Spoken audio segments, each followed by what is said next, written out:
Okay, up next is measuring. What can you tell us about that?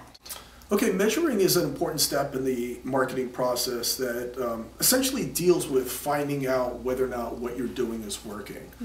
I think one of the biggest complaints that a lot of artists have is that it's very, very difficult to, market themselves and to promote themselves. They feel overwhelmed with the amount of responsibilities that they have, right? Right, yeah, exactly. Yeah, they do. I mean, it's just like there's only so much time in a day, Right.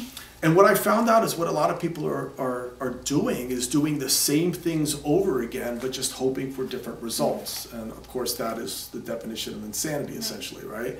So the idea is to go, let's do the right things. Let's not just do things, let's do the right things, obviously. So what you want to do is you want to put some systems in place just simply to check and see, is it working?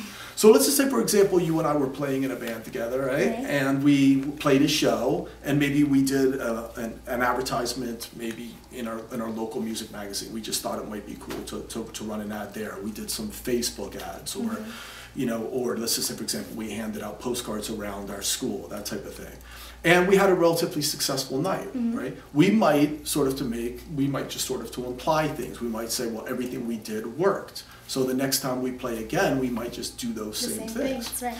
But by simply asking when people come through the door and making sure that somebody asks the question, how did you hear about this event?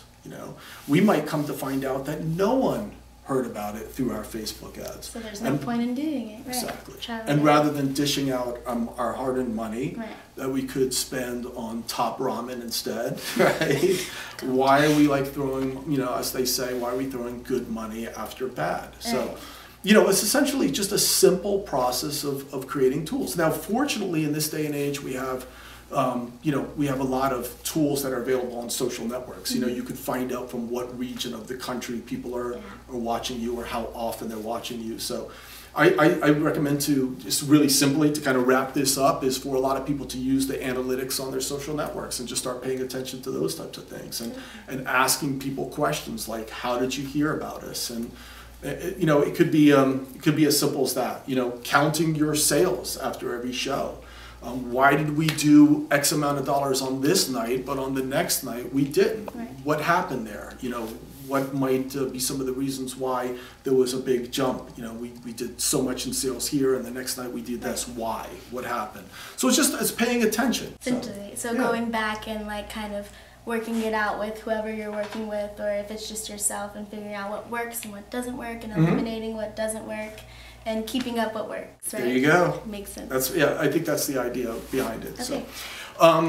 So we're pretty much wrapping this up now. The next one we're going to talk about is assembling your marketing plan. So obviously, all of these things now can be, put into in a marketing plan. And a marketing plan is a communication tool that's used to get sponsors, that's used to get money, financiers.